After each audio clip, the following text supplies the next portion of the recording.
Kalau kita nggak punya inovasi bisa jaga kebudayaan kita, wah hilang nih lama-lama gitu. Ketika disambut begitu ramah, kita disambut seperti raja, kayak bukan orang asing di tempat ini. Padahal saya ini baru datang ke tempat ini.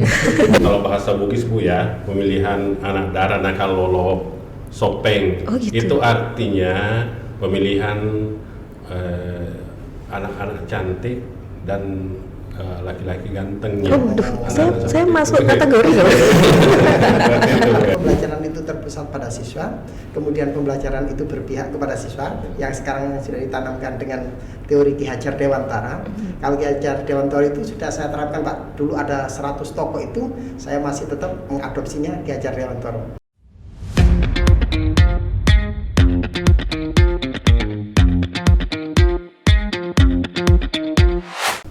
Assalamualaikum warahmatullahi wabarakatuh. Selamat datang kembali dalam podcast Sinergi SMP PGRI 1 Buduran, Sidoarjo. Hari ini saya ditemani oleh beberapa tamu istimewa. Di sebelah kanan saya sudah ada Pak Abdullah. Selamat pagi Pak Abdullah. Pagi, Beliau ini adalah pengawas SMP dari Dinas Pendidikan dan Kebudayaan Kabupaten Sidoarjo. Dan yang di depan saya ada 2 orang tamu istimewa datang jauh-jauh dari Sulawesi Selatan. Ini ada Bapak Aziz Ahmad. Selamat pagi Bapak. Pagi Ibu. Sehat Bapak? Alhamdulillah. Nah, beliau ini adalah Kabid Pembinaan Dikdas dari Dinas Pendidikan dan Kebudayaan Kabupaten Sopeng.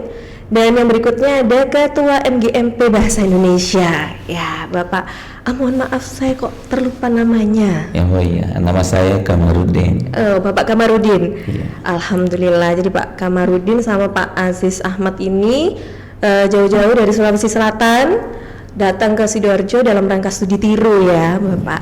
Nah, saya mau bertanya ke Pak Abdullah dulu nih. Pak Abdullah, ya.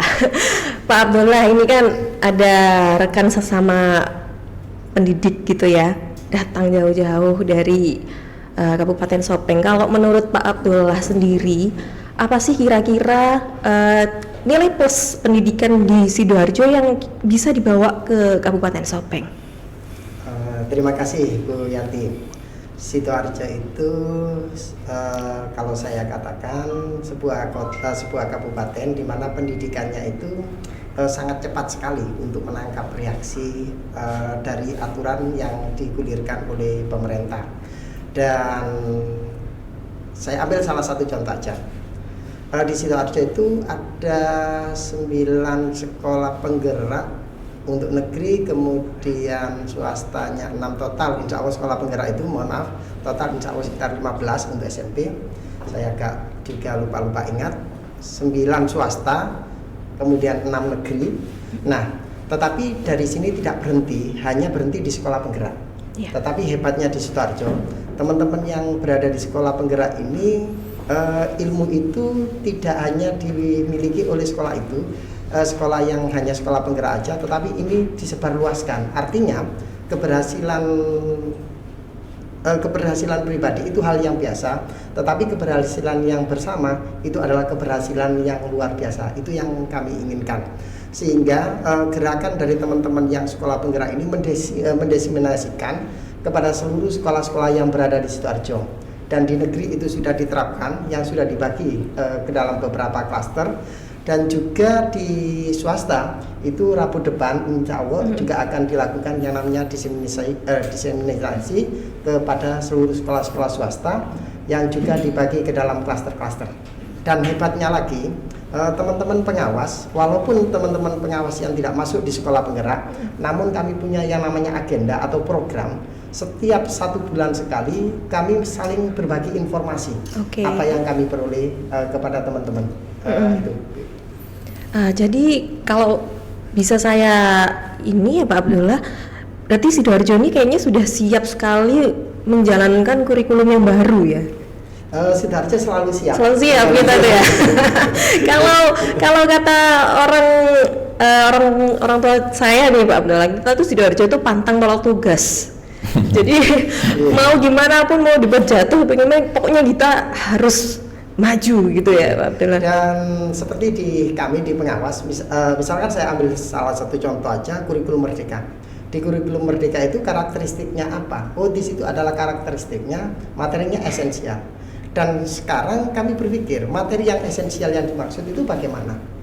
Kemudian yang namanya fleksibilitas, fleksibelnya itu di mana? Jadi kami tidak hanya berpatokan kepada aturan yang ada itu, tapi kami ingin menggali lebih dalam. Kemudian kalau proyek, saya rasa teman-teman di sekolah sudah melaksanakan dan sekolah sudah mengactionkan, bahkan sudah mengundang tokoh-tokoh masyarakat, kemudian juga sampai dengan beberapa lintas instansi itu sudah dilakukan oleh teman-teman, sehingga kami kalau di proyek itu sudah memahami. Tetapi kalau dengan materi yang esensial itu, yang dimaksud materi esensial itu yang bagaimana, itu pun juga kami sudah mengodok, karena kami sudah biasa untuk menganalisa bagaimana kondisi pendidikan yang berada di Kabupaten Sidoarjo. Iya, siap-siap. Sampai Pak Abdullah ini, setahu saya beliau itu juga selalu ini membuat aplikasi-aplikasi terbaru gitu kan. Sampai kabupaten lain tuh sampai gini, wah Sidoarjo mah jalannya cepet ya karena pengawasnya mudah. Nah ini saya ke Pak Aziz sama Pak Kamarudin, gimana nih perasaannya datang di Sidoarjo, khususnya di SMP PGRI 1 Buduran? Monggo, siapa dulu yang akan menjawab? Baik, terima kasih Ibu. Perasaan kami berada di lokasi, di sekitaran, di dalam SMP PGRI 1 Buduran.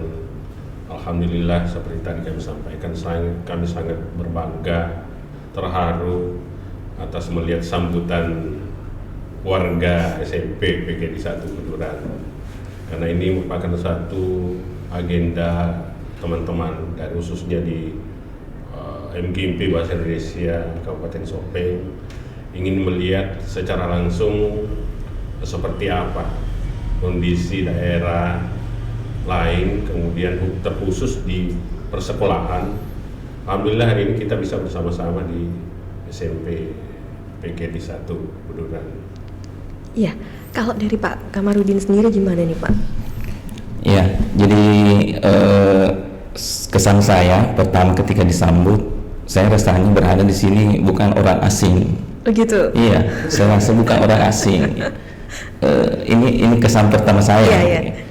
Ketika disambut begitu ramah, kita disambut seperti raja, kayak bukan orang asing di tempat ini. Padahal saya ini baru datang ke tempat ini.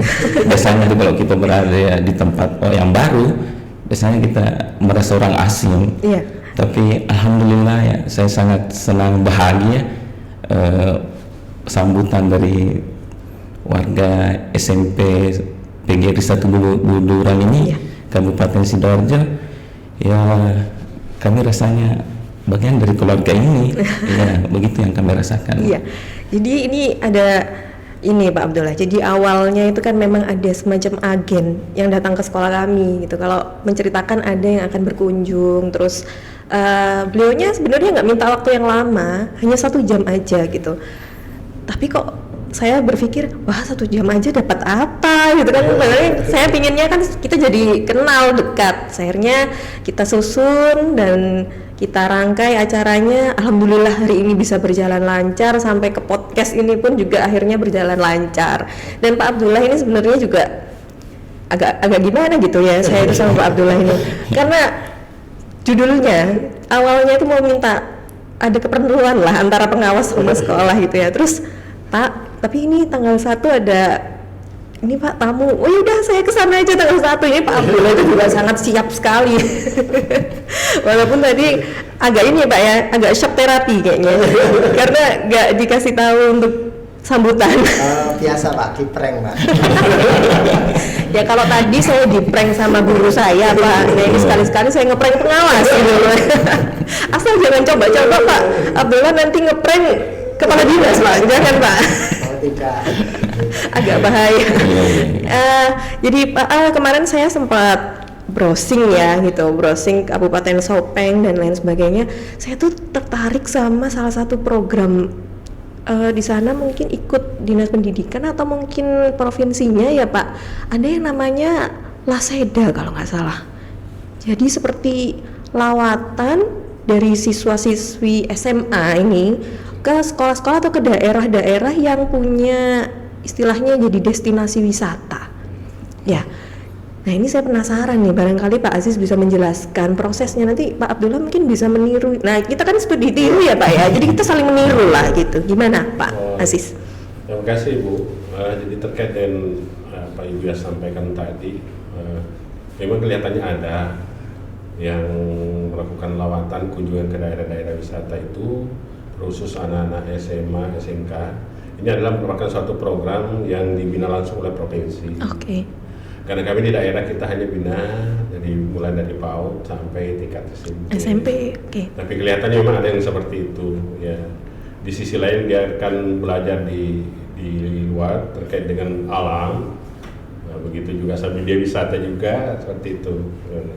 Saya kira itu. Ya. Kalau di daerah Sopeng sendiri Bapak untuk kebudayaannya itu juga dijaga banget apa atau gimana Pak? Ada program-program khusus tentang kebudayaan supaya anak-anak itu tidak meninggalkan budayanya? Ya. Gimana kalau di sana? Alhamdulillah di Sopeng itu kalau bicara masalah budaya Ibu, budaya itu sangat dijaga sekali. Karena siapa yang bisa menjaga budaya berarti dia menjaga dirinya sendiri. Iya, betul. Itu artinya.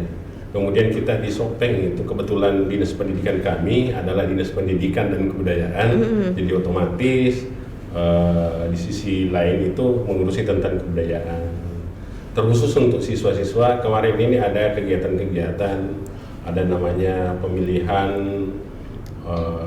kalau bahasa Bugis Bu ya, pemilihan anak dara nakal lolo Sopeng. Oh, gitu. Itu artinya pemilihan anak-anak cantik dan laki-laki ganteng. Oh, saya seperti masuk itu. kategori loh. Seperti itu ya.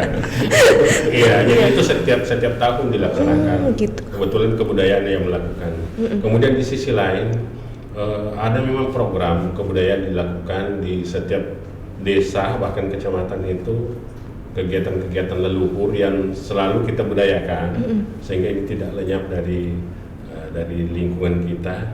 Memang ada program-program seperti itu. Jadi terkait dengan kebudayaan Bu, kami sangat menjaga dan akan melestarikan seterusnya. Itu yang kami terapkan kepada anak semuanya seperti itu. Iya Bapak. Soalnya kalau di Jawa sendiri kan, Jawa karena mungkin juga pulau yang besar dan dekat dengan pusat pemerintahan, jadi kita juga banyak tergerus sebetulnya ya Pak Abdullah ya di Sidoarjo sendiri aja. Sebetulnya kalau kita bicara tentang budaya Sidoarjo itu kita masih banyak sekali terpengaruh Surabaya. Jadi kalau Sidoarjo sendiri tuh masih belum muncul ciri khasnya gitu. Sebenarnya ada juga Bu yang Reok Cemandi. Oh iya, Reok Cemandi. Reok Cemandi kemarin itu diangkat oleh sekolah binaan saya juga, SMP Hang Tua Excellent, dan itu juga artinya budaya itu biar tidak hilang. Bagaimana untuk mempertahankan budaya di daerah itu, karena itu daerah Stati dan SMP Hang Tua 6 Excellent juga berada di Stati dan itu diangkat dan akhirnya menjadi juara 1 juga. Oh iya, Reok Cemandi. Nah ini ngomongin Reok Cemandi aja saya juga kurang tahu bahkan di daerah kami itu khususnya di Sopeng ini sudah membina beberapa angkatan ini, ada yang namanya Sekolah Budaya Bugis. Oh iya. Ya, itu dibina oleh pakar-pakar, kemudian di kursus disekolahkan beberapa saat, sehingga sampai sekarang sudah angkatan yang ke-6 kalau tidak salah. Itu pesertanya adalah guru-guru sendiri yang dilatih. Inilah nanti akan menerapkan ke siswa-siswa seperti apa budaya kita seperti itu. Iya. Ya memang Indonesia itu kadang juga walaupun banyak masuk dari luar negeri yang sekarang kan merajalela, ini Korea Pak. Korea ini sudah menginvasi anak-anak muda kita gitu. Kalau kita nggak punya inovasi bisa jaga kebudayaan kita, wah hilang nih lama-lama gitu. Nah untuk saya mau ke Pak Kamarudin nih. Pak, kalau di Jawa nih Pak, di Jawa itu kan orang rata-rata kalau ngobrol sehari-hari itu pakai bahasa Jawa Pak. Terus pas pelajaran bahasa Indonesia itu juga nggak banyak yang bisa Pak gitu. Kalau kita lihat nilai UN lah zaman dulu ya Pak, Iya. nilai UN bahasa Inggris sama bahasa Indonesia, lebih jelek bahasa Indonesia Pak, karena kita ngobrolnya banyak bahasa Jawa. Nah kalau di Sulawesi Selatan di Sopeng itu masyarakatnya di sana bicara sehari-hari pakai bahasa Bugis atau gimana? Ya, kalau di sana masyarakatnya itu rata-rata menggunakan bahasa Bugis. Ya, hanya di sekolah itu anak-anak baru belajar bahasa Indonesia. Ya, mungkin salah satu itulah yang menyebabkan juga kalau tolak ukurnya kemarin ujian nasionalnya selalu itu bahasa Indonesia yang dibawa. Dari yang 4 mata pelajaran itu, ya, mungkin salah satunya adalah karena masyarakat kita di sana itu kan menggunakan bahasa Bugis sebagai bahasa sehari-hari. Nanti di sekolah baru anak rata-rata baru menggunakan bahasa Indonesia. Iya, Ya. Tapi memang bahasa Indonesia itu bahasa yang sangat mengagumkan sih kalau buat saya. Jadi ini saya dulu mau ini Pak kuliah masuk bahasa Indonesia nggak diterima. Jadi saya tuh ada sakit hati sebetulnya Pak. Terus malah masuknya ke biologinya akhirnya ketemunya Pak Abdullah orang IPA juga ini. Jadi Indonesia itu kan kaya budaya. Kalau tadi kita sempat lihat kulintang bahasa dari ujung sampai ujung itu kan berbeda. Ya. Tapi ketika kita ketemu sama saudara jauh dari Sulawesi Selatan dari mana, kita bisa ngobrol dengan enak dengan bahasa Indonesia gitu Pak ya. Kalau di luar negeri contohnya aja seperti di Cina, walaupun bahasanya sama Cina, logatnya beda-beda, sampai bikin drama aja mereka akhirnya didubbing pakai bahasa nasional gitu. Tapi kalau bahasa Indonesia kan enggak ya, semua orang bisa. Dan ini menjadi tugas beratnya guru bahasa Indonesia nih kayaknya. Ya enggak sih sebetulnya. Semuanya. Sampai ini tadi aja kita itu kalau orang Jawa yang nggak bisa hilang walaupun tetap pakai bahasa Indonesia, dalam kalimatnya itu selalu ada matur nuwun, nyuwun sewu. Matur nuwun itu terima kasih Bapak. Iya. Nyuwun sewu itu permisi, enggih itu iya. Panjenengan itu gimana Pak? Panjenengan ya. Anda tapi statusnya Lebih halus sekali gitu. Ini 4 yang nggak bisa hilang. Jadi walaupun bicara bahasa Indonesia selalu ada ya Pak Abdullah ya. Jadi ini saya beritahu supaya nanti nggak salah paham apa sih nyuwun sewu matur nuwun panjenengan gitu. Nah Pak Aziz sama Pak Kamarudin setelah dari Sidoarjo kan mau pergi ada kegiatan juga ya. Tapi sebelum pergi ke Jogja nih, kira-kira sudah terpikir belum Pak? Apa sih yang bisa nanti dibawa ke Sopeng nih? Apa nih yang sudah bisa kira-kira nanti ditiru di Sopeng dari SMP PGRI 1 Buduran? Kira-kira apa nih? Apa sudah terpikir? Monggo siapa? Ya, kalau saya disambut, jadi yang saya salah satu yang saya tiru adalah keterbukaan menerima kami siapapun ya. Jadi menerima orang tidak melihat dari suku, ras, agama, tapi dia memperlakukan kita sebagai manusia seutuhnya. Itu yang saya kira yang perlu kita tiru siapapun ya. Dan ini bisa kita sebenarnya kita imbaskan ke anak-anak juga. Ketika kita menghadapi anak harus disambut dengan baik seperti ya kayak keluarga begitu.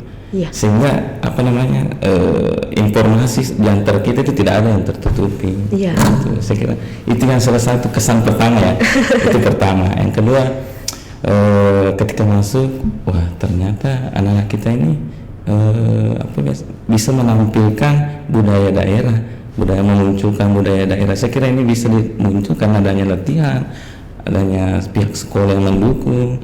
Jadi saya kira tugas kita adalah bagaimana supaya budaya daerah itu bisa terangkat seperti yang ada di sekolah ini, bisa bisa melestarikan.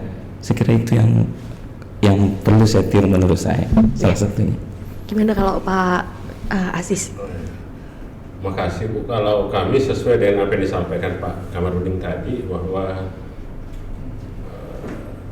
apa-apa yang kita bisa petik kira-kira yang sesuai dengan aturan atau rambu-rambu di daerah kami itu tidak terlepas dari budaya.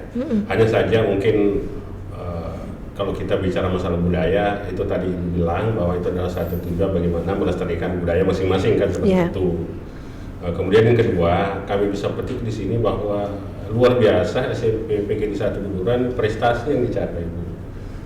Kami kepingin nanti teman-teman juga pulang bagaimana kita bisa ini melakukan inovasi sehingga prestasi anak kita itu akan lebih meningkat lagi, termasuk di bidang seni, karena seni itu adalah budaya, bahasa itu adalah budaya, seperti itu. Saya kira itu yang penting. Iya. Terima kasih. Kalau dari Pak Abdullah nih, Pak Abdullah itu kan setahu saya membawahi atau pembina 9 sekolah ya Pak ya? Iya, betul. 9 sekolah dan kebetulan kami salah satunya gitu. Nah Pak Abdullah melihat SMP PGRI 1 Buduran gimana sih Pak? Aduh senyumnya menggoda. Senyumnya menggoda nih Pak Abdullah nih. Kalau dari sisi kepala sekolahnya yang masih muda, ya dari yang muda itu saya merasa yakin Pak Yuda. Orang-orang yang muda itu orang-orang yang berani berinovasi. Kelahirannya aja 86 Pak. Oh tidak, saya lebih muda dari itu Pak. Saya kelahiran 90 Pak. 90 saya Pak, iya. Jadi dengan orang-orang muda inilah Pak, kami pengawas sangat enak untuk berkolaborasi, sehingga apa yang menjadi gagasan kami di pengawas, mohon maaf Pak, kami terbiasa kumpul-kumpul dengan sekolah binaan kami Pak. Jadi 9 sekolah binaan kami, saya melakukan katakanlah monitoring dalam 1 bulan itu kelemahannya di sisi apa. Nah kelemahan di sisi apa, kemudian kami kumpulkan 9 sekolah itu, akan kami pecahkan secara sama-sama. Pernah juga yang sangat spektakuler dan sangat terkesan itu sampai sekarang itu saat tahun berapa itu saya lupa Pak, sudah tahun 2018 kalau tidak salah, itu pembelajaran teman-teman itu kok masih seperti ini. Akhirnya saya lakukan, saat saya melakukan supervisi akademiknya, kenapa teman-teman pembelajarannya seperti ini, pengawasnya muda kok tidak berani berinovasi. Akhirnya kami kumpulkan Pak, kepala sekolah, kemudian makasih kurikulum dan guru hebatnya, perwakilan dari guru-guru hebat. Saya lakukan modeling bagaimana pembelajaran itu kita lakukan sehingga pembelajaran itu terpusat pada siswa, kemudian pembelajaran itu berpihak kepada siswa yang sekarang sudah ditanamkan dengan teori Ki Hajar Dewantara. Kalau Ki Hajar Dewantara itu sudah saya terapkan Pak, dulu ada 100 tokoh itu saya masih tetap mengadopsinya Ki Hajar Dewantara. Dan saat itu yang sebagai modelingnya siapa Pak? Pengawasnya Pak, sebagai gurunya Pak. Jadi kepala sekolahnya itu sebagai supervisornya, kemudian teman-teman guru hebat ini adalah sebagai siswanya, dan pengawasnya yang terbalik Pak, menjadi gurunya. Biasanya kan pengawasnya itu pengamat Pak, tapi saya balik. Kita buktikan bahwa pengawas ini bisa. Bagaimana kita memberikan sebuah contoh pembelajaran itu, pembelajaran yang meaningfulnya, maksud di pembelajaran abad 21-nya. Jadi itu sudah kami lakukan pada saat tahun 2018 itu. Insya Allah ya. 2018. Nah, sehingga dari sisi itu sekarang teman-teman itu sudah mulai terbuka. Artinya saat saya masuk di kelas itu tidak selalu diberikan guru yang terbaik, tetapi bebas. Pada saat saya masuk di kelas, siapa yang mau saya masuki ya itu. Sehingga tidak ada pilih tebang, istilahnya tebang pilih bahwa ini guru yang terbaik harus diketahui pengawas. Tapi di sini pengawas itu lebih baik kasih yang tidak terbaik. Bagaimana nanti pengawas itu memberikan solusi. Dan ini juga sudah saya lakukan, sudah saya actionkan sekarang. Setelah saya melaksanakan itu, kemudian ini tapi belum seluruh sekolah binaan saya. Setelah itu kami kumpulkan seluruh guru. Kalau pembelajarannya seperti ini, apa yang terbaik? Dari semua guru itu mengeluarkan ide-idenya, maka itulah nanti akan ketemu pembelajaran yang terbaik. Nah, ini salah satu upaya yang dilakukan oleh pengawas muda Pak di Sidoarjo. Pengawas luar biasa. Kalau Pengawas luar biasa. dari 1 Buduran saya yakin bahwa teman-teman ini bisa Pak. Jadi dengan gebrakan-gebrakan di PGRI 1 Buduran dengan brandnya yang seni itu memang tidak bisa lepas. Tapi di sisi lain, brand yang merupakan brand seni ini tidak hanya brand seni, tapi kita juga menembak di akademisnya yang juga akan kami tembak. Dan akademis ini siapa kata kuncinya? Kata kuncinya adalah teman-teman. Nah, saat teman-teman ini bergerak, siapa lagi kata kuncinya? Ya kepala sekolah. Saat kepala sekolah ini menembak, maka pengawasnya juga harus bisa menembak seperti itu. Tapi saya yakin bahwa SMP PGRI 1 Buduran luar biasa Pak. Luar biasa. Alhamdulillah dapat jawaban yang menyenangkan. Pak Abdullah mau dibawa jalan-jalan kemana Pak? Ke Sopeng kali ini. Oh iya, betul. Aduh ya Pak, saya tuh sudah 2 tahun nggak kemana-mana. Tuh kalau teman-teman guru-guru tuh sudah berkali-kali gini, Bu, jalan-jalan Bu, jalan-jalan. Ini kayaknya habis ini jalan-jalan Mbak Abdullah. kita paling jauh jalan-jalannya ke Tambak ya Pak ya. Mengeksotiskan kulit. Iya, jadi kalau di Sidoarjo itu memang tadi beberapa rombongannya Pak Kamarudin baru ketemu saya. Beliau tuh memang langsung pasti yang selalu dilihat, kepala sekolahnya masih muda ya. Ya, iya Bu, saya masih muda. Lihat Gitu. lagi pengawasnya, loh kamu masih muda juga. Terus saya masih gini, saya muda Pak Bu, karena pengawas saya muda, saya lemparkan lagi. Jadi memang kalau tren di Sidoarjo sih, kalau saya perhatikan ya Pak Abdullah mungkin juga memperhatikan, terutama sekolah swasta, kepala sekolahnya emang muda-muda ya Pak. Saya yang 90 di bawah saya masih banyak banget. Ada yang 91, 92, 93. Nah, karena pengawasnya tadi muda. Kepala dinasnya juga masih muda kebetulan. Jadi sepertinya memang kita dipacu yang muda-muda ini supaya bisa dan berani berinovasi gitu ya Pak. Bahkan bupatinya aja lebih muda dari saya Pak. Iya, betul. Saya waktu lihat profilnya Pak Bupati, saya 90, Pak Bupati 91. Wah, emang benar-benar Sidoarjo nya kayaknya memang mau generasi mudanya harus di ini ya. Kalau di Sopeng sendiri gimana nih Pak, generasi muda? Apakah masih asik rebahan aja generasi mudanya? Gimana? Kalau di daerah kami itu ya, kalau pemudanya itu ya ada memang yang harus membina, karena kita di sana ada yang namanya dinas pendidikan dan kebudayaan, ada juga pariwisata dan kebudayaan, pariwisata pemuda dan ya. pariwisata. Disinilah yang terkait dengan pemudaan yang diurus oleh sendiri oleh dinas itu. Kalau dinas pendidikan ya kebudayaan. Iya, kebudayaannya. Kalau yang pemuda tadi itu terkait dengan wisatanya. Iya. Tapi terkait dengan rebahan-rebahan itu yang ibu bilang itu kan tergantung Pak ya. Iya. Apalagi dengan kondisi pandemi sekarang. Betul. Sekarang itu kalau kita bicara pandemi, waduh. Anak-anak itu di Sidoarjo kan sempat PJJ 100% ya Pak. Kalau di Sopeng tadi kan dikatakan sudah mulai 2020 Maret sudah masih 50% lah gitu. Kalau Sidoarjo kan langsung putus 100% gitu. Mengembalikan moodnya anak-anak ke sekolah itu luar biasa Pak, jujur. Jadi anak-anak itu 1 tahun di rumah, ketika dikembalikan ke sekolah itu kami yang di sini kira-kira butuh waktu 2 minggu. 2 minggu Bapak, sampai akhirnya anak-anak itu moodnya kembali ke sekolah. 3 hari pertama ada anak nggak ada suaranya Pak. Betul, jadi anaknya datang tapi di kelas sudah masih asik pakai HP. Jadi masih asik pakai HP, terus akhirnya kita, karena dari dinas juga bilangnya jangan langsung dikasih pelajaran waktu itu gitu ya Pak Abdullah, tapi harus dimotivasi. Jadi kita motivasi 3 hari baru kedengaran kalau pagi suara anak-anak itu ngobrol sama temennya. Wah, ini berarti udah mulai hidup nih anak-anak nih. Alhamdulillah udah mulai hidup. Naik lagi nih kasusnya. Naik lagi kasusnya. Kalau di Sopeng kasus COVID gimana Pak? Stabil atau gimana? Yang sesungguhnya Sopeng itu sebenarnya ini normal. Seandainya kita mau lakukan PTM 100%, karena di aturannya itu kan vaksinasi lansia sudah di atas 5%. Kemudian vaksinasi siswa itu kan kita sudah di atas 90%.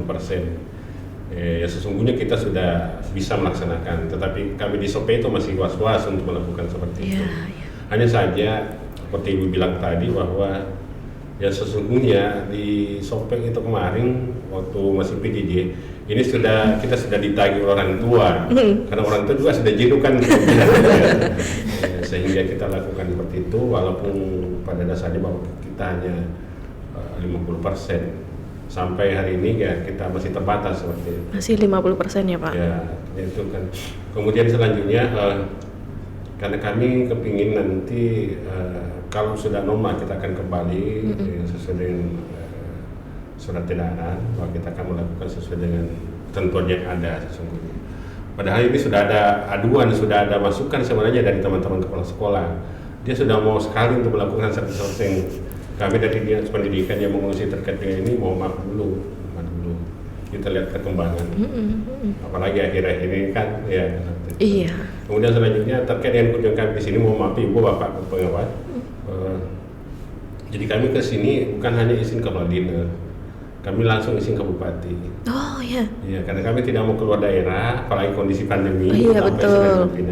Ada pesan Pak Bupati, jaga kesehatan, ingat protokol kesehatan. Siap. Itu yang penting. Kesehatan dan keselamatan. Iya betul. Nah saya merasakan sendiri sih Pak. Saya sempat nih jadi alumni saya nih. Oh, iya. Ini COVID saya nih. Jadi kemarin itu udah kena, tapi alhamdulillah sudah sehat. Padahal saya prokes loh Pak. Saya prokes padahal masih kena juga ternyata. Kenanya nggak di mana-mana Pak, di rumah. Kenanya malah di rumah saya. Iya. Nah, untuk Pak Kamarudin sendiri selama pandemi pembelajaran bahasa Indonesia ke anak-anak gimana nih, Pak? Apa inovasinya supaya anak-anak itu nggak bosen, Pak? Ya, jadi selama pandemi itu karena pembelajarannya itu terbatas, ya. Kemudian pembelajarannya juga jarak jauh karena kami biasa pernah kombinasikan jarak jauh dengan terbatas. Ya seperti tadi disampaikan, anak-anak biasa mengeluh ke kita, Pak, tidak bagus kita belajar PJJ begini, kita maunya tatap muka. Saya tanya, kenapa bisa nak? Bang, kalau kita tatap muka Pak, kumpul dengan teman-teman, kita bisa berkomunikasi langsung. Kemudian kalau pembelajaran dari rumah dengan guru itu juga tidak ini juga Pak, tidak terlalu kita mengerti bagaimana sebenarnya. Apalagi pelajaran bahasa Indonesia kan yang bukan cuma tugas yang dibutuhkan kerja ini, tapi ada ini bahasa, iya ini komunikasi yang penting, bukan cuma materinya. Yang materi itu kan bukan utama sebenarnya. Di pelajaran bahasa kan berbahasanya yang kita mau munculkan. Nah, dengan mendengarkan keluhan ini kami merasa bahwa ternyata ya kita guru itu tidak bisa tergantikan perannya. Betul. Sehebat apapun cara kita menurut saya membuat media pembelajaran melalui, tapi peran guru tidak bisa tergantikan menurut saya. Itu yang yang saya rasakan selama pembelajaran jarak jauh itu. Ya, alhamdulillah Bapak Kepala Dinas melalui Pak Jasis tadi mengatakan bahwa kita diberi peluang untuk belajar tatap muka walaupun terbatas. Akhirnya ya kami bersyukur karena kita bisa juga bisa kembali berkomunikasi secara langsung dengan anak walaupun ya masih terbatas. Iya betul. Ya. Apalagi kalau bahasa Indonesia tadi kita kan sempat tepuk literat tadi, berbicara. Iya. Nah kalau PJJ nggak ada berbicara ya Pak, menulis aja. Menulis aja. Iya, padahal yang dibutuhkan itu ya berbicara, kemampuan berbicara. Kayak saya nih, kemampuan berbicara ya Pak ya. Saya ini nggak jelas Pak jurusannya, jadi dulu pinginnya ke bahasa Indonesia, beloknya ke biologi. Di biologi kok ya nyasar jadi penyiar radio gitu kan. Saya banyak kesasarnya Pak. Tapi ya alhamdulillah sih, akhirnya ternyata apa yang saya lalui dulu bisa membawa suatu ide juga di PGRI 1 ya Pak ya. Jadi saya ini kalau saya ngomongkan iya betul, dari pengalaman terus saya buat podcast. Terus siapa hostnya? Ya gampang lah, nanti ditata. Ini barangkali nanti di Sopeng ada yang buat podcast gini juga Pak, monggo nanti kita komunikasikan lah gitu. Nah saya mau bahas ini dulu nih, sinergi. Ini nama podcastnya kan sinergi Pak. Nah harapannya nih, semua yang duduk di sini, pernah duduk di sini, ini kita terus bersinergi. Sinergi itu kan kayak kerjasama gitu ya Pak Abdullah ya. Kita bisa bersinergi, ke depan kita terus bisa menjaga tali silaturahmi, nanti kita saling berkomunikasi, tukar pikiran, supaya apa yang kita perbincangkan sebentar di sini yang cuma 15 menit ini nggak cuma 15 menit aja, tapi bisa berlangsung sampai nanti. Ya. Tapi sebenarnya sinergi ini ada artinya Pak. Saya sambil tiduran, ya itu di rebahan Pak, saya rebahan, ya saya kaum rebahan, karena saya anak muda Pak, milenial. Jadi saya sambil rebahan, terus mikir nama podcast ini apa gitu ya, terus ketemulah nama sinergi. Kalau saya ngomong ini Pak Abdullah pasti tahu nih, sinergi itu dari vibrasi energi positif Pak Abdullah. Kenapa kok pakai vibrasi? Karena suara kan getaran ya Pak ya? Bener nggak nih saya nih? Nanti saya salah nih ngomong sama guru fisika. Istilah IPA ya? Iya Pak, saya takut sebenarnya ngomongnya. Jadi vibrasi energi positif. Di vibrasi itu dari getaran suara kita. Jadi semoga apa yang kita bahas di ruangan ini itu selalu bisa membawa energi-energi positif keluar. Amin ya rabbal alamin. Nah sebelum ditutup nih, saya ingin tahu nih dari masing-masing bapak-bapak. Saya cantik sendiri ngomong-ngomong, ada saya perempuan sendiri di sini. Harapannya untuk dunia pendidikan di Indonesia gimana nih? Silakan Pak Aziz dulu mungkin. Jadi harapan kami terkait dengan pendidikan khususnya di Indonesia ini, tentu kan kita semua bersama-sama bahwa kita bagaimana kita meningkatkan mutu, khususnya yang ujung-ujungnya adalah anak didik kita. Ada yang mutu yang kita ada sekarang ini itu yang kita tingkatkan dengan melihat perkembangan, maka kita harus bagaimana memotivasi khususnya teman-teman guru ini, kemudian siswa, karena untuk membangun apalagi yang namanya membangun karakter khususnya anak didik kita, sehingga nanti di belakang itu bisa meningkatkan mutu khususnya anak didik kita di sekolah masing-masing. Ya, terima kasih Pak Aziz Ahmad. Pak Kamarudin, harapannya untuk pendidikan di Indonesia? Ya, kalau harapannya saya mewakili teman-teman ya bahasa Indonesia ini, saya berbicara lingkup bahasa Indonesia. Saya ingin teman-teman pengajar, ya khususnya bahasa Indonesia itu semuanya harus bisa mengikuti perkembangan pembelajaran harus mengikuti perkembangan pembelajaran. Salah satu ini saya kira media untuk bisa jadi media pembelajaran bagi anak-anak seperti komunikasi dengan teman-teman, dengan anak-anak kita. Saya kira ini adalah bentuk suatu bentuk pembelajaran harus kita dilakukan. Itu yang harus.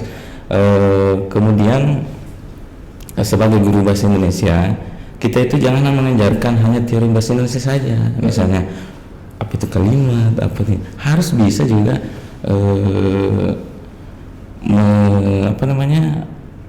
memasukkan mata pelajaran lain sebagai media. Ya, itu yang menurut saya harapan saya khusus untuk teman-teman bahasa Indonesia. Ya, saya kira itu.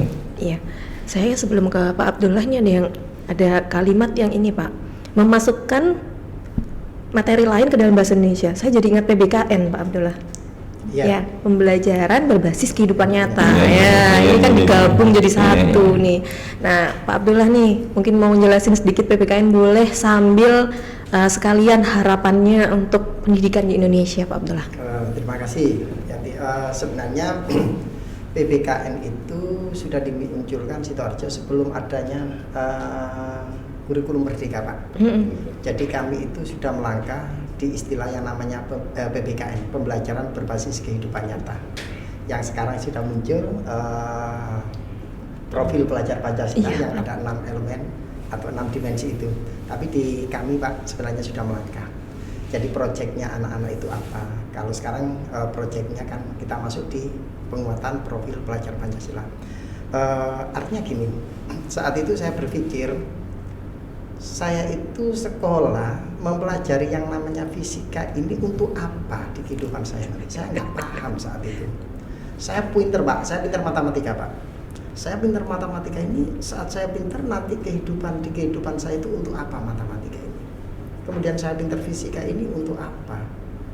Pada saat saya bekerja, karena saya sekolah saat itu juga bekerja Pak. Mohon maaf, saya ini alumni SMA PGRI Pak.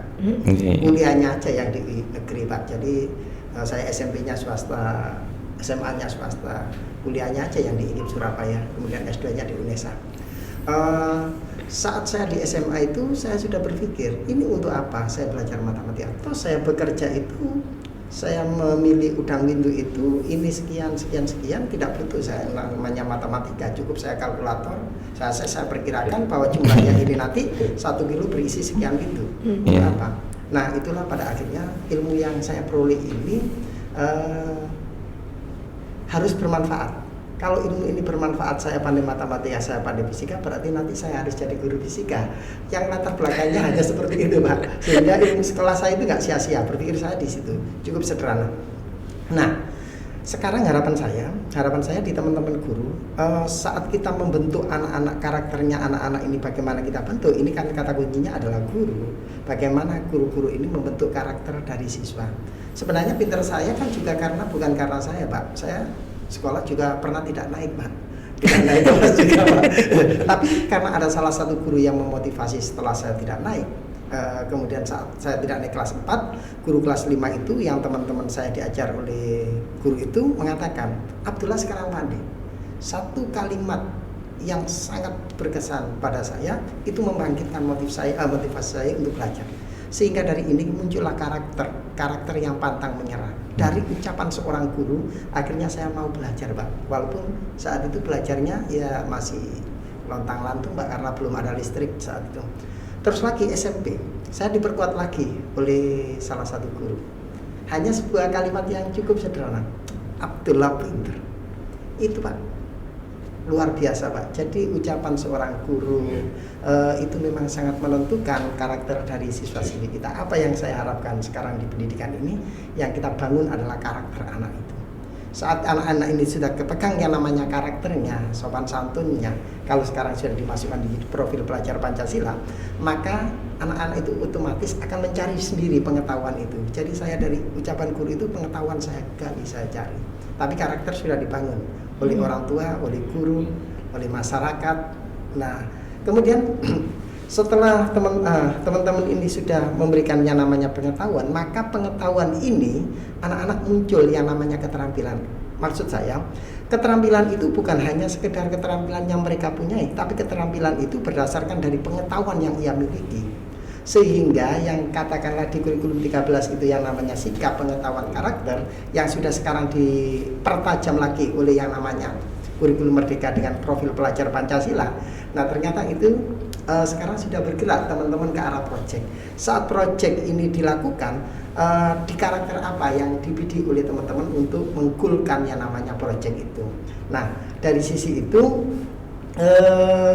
Sidoarjo Pak sebenarnya sudah dilakukan dengan yang namanya PBKN, pembelajaran berbasis kehidupan nyata saat itu.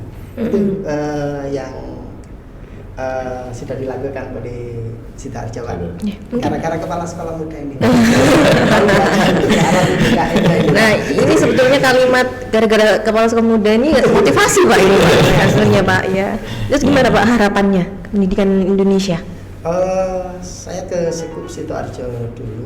Harapan saya di pendidikan Sidoarjo itu proyek dari anak-anak itu harus kita lakukan, karena proyek itu tidak hanya sekedar sebuah produk secara benda, tapi di situ juga ada yang namanya jasa, ada yang namanya benda, dan juga ada karakter yang kita masukkan di dalam 6 dimensi itu. Nah, harapan saya teman-teman guru ini bisa melakukan pembelajaran itu, kata kuncinya adalah pembelajaran yang berpihak kepada murid. Ya, kalau kita sebut sekarang yang namanya pembelajaran diferensiasi. Pembelajaran diferensiasi Pak Kamarudin ya. Mohon maaf Pak, pengawasnya kadang-kadang lupa. Kalau sudah lupa nggak ingat Pak.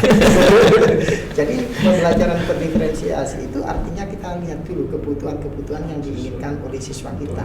Maka kita butuh yang namanya asesmen diagnostik itu sangat penting sekali.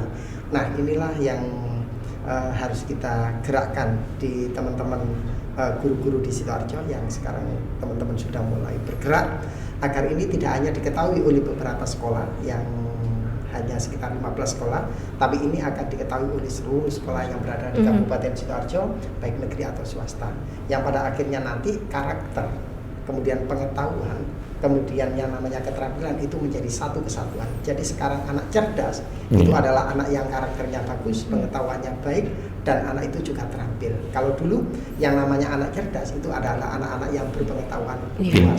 Sekarang tidak, itu kita kolaborasikan. Seperti itu. Bapak-bapak, terima kasih sekali atas waktunya. Semoga apa yang kita perbincangkan hari ini semakin memotivasi kita, terutama kita berempat yang sedang di sini dan yang nanti akan melihat di YouTube. Insya Allah nanti kan akan saya share linknya, jadi supaya bisa dilihat banyak orang. Jadi bisa saya simpulkan dari perbincangan kita, terutama yang terakhir bahwa kita ini sebagai pendidik tidak bisa tergantikan, itu yang penting ya Pak ya. Kita sebagai pendidik tidak bisa tergantikan, dan tugas pendidik itu sekarang tidak hanya berfokus pada pengetahuan, tapi juga kepada karakter yang didasarkan kepada kebudayaan sekitar gitu nggih Pak. Terima kasih sekali Pak Aziz, Pak Kamarudin, Pak Abdullah. Kalau Pak Abdullah saya bisa ketemu lagi besok, ketemu lagi. Kalau Pak Kamarudin sama Pak Aziz saya doakan selalu sehat, perjalanan lancar sampai kembali ke rumah di Sopeng semuanya dalam kondisi sehat walafiat. Terima kasih. Baik, terima kasih atas perhatiannya. Mungkin itu dulu untuk podcast Sinergi. Hari ini kita ketemu lagi di episode setelahnya. Wassalamualaikum warahmatullahi wabarakatuh. Waalaikumsalam warahmatullahi wabarakatuh.